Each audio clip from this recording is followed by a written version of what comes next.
কৰিব লাগিব আমাক ন্যায় দিব লাগিব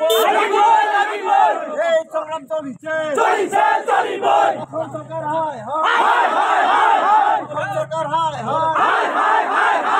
মেৰামতি কৰিব লাগিব মেৰামতি কৰিব লাগিব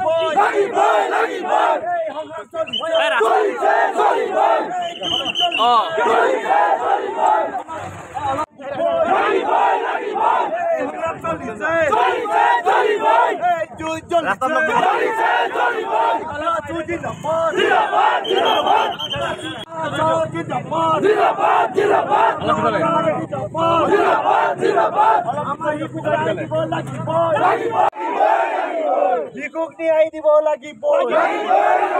দুর্ঘটনাত মৃত্যু হয় শিশুক ন্যায় দিব লাগিব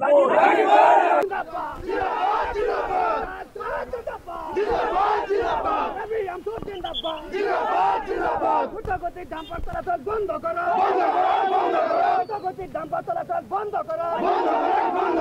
আমচুর জিন্দাবাদ আমচুর জিন্দাবাদ পথ মেরামতি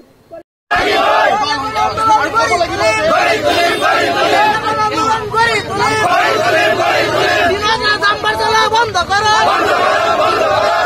ডাম্পার চলা বন্ধ করো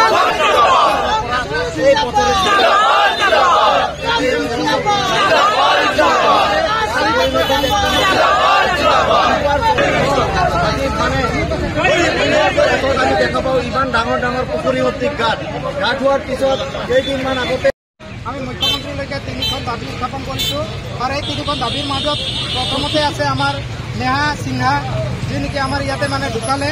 তেওঁৰ পৰিয়ালবৰ্গক কম্পেনচেশ্যন হিচাপে 10 লাখ টকা ক্ষতিপূৰণ হিচাপে আমি দাবী উত্থাপন কৰিছোঁ দ্বিতীয়তে আছে আমাৰ ডাম্পাৰ যিসকল বৰ্তমান মানে কোনো ধৰণৰ মানে তেওঁলোকৰ স্পীড লিমিটাৰ নাই কোনো ধৰণৰ তেওঁলোকে আইন শৃংখলা নামানে তেওঁলোকৰ টোটেলি দিনৰ ভাগত চলাচল বন্ধ কৰাৰ কাৰণে আমি দাবী উত্থাপন কৰিছোঁ আৰু অভাৰলোডিং বিভিন্ন দাবী আছে লগতে অভাৰলোডিং চালান proper strictly totally speed limited এইবোৰ মানে বন্ধ কৰাৰ কাৰণে আমি আজিৰ পৰাই দাবী উত্থাপন কৰিছোঁ ডাম্পাৰ চলাচল বন্ধ হ'ব লাগিব আমাৰ দাবী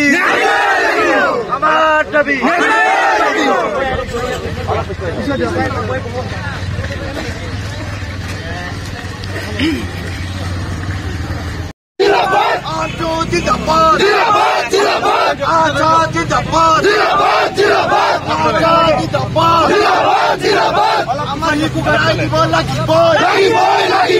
আমাৰ পথ নিৰ্মাণ কৰিব লাগিব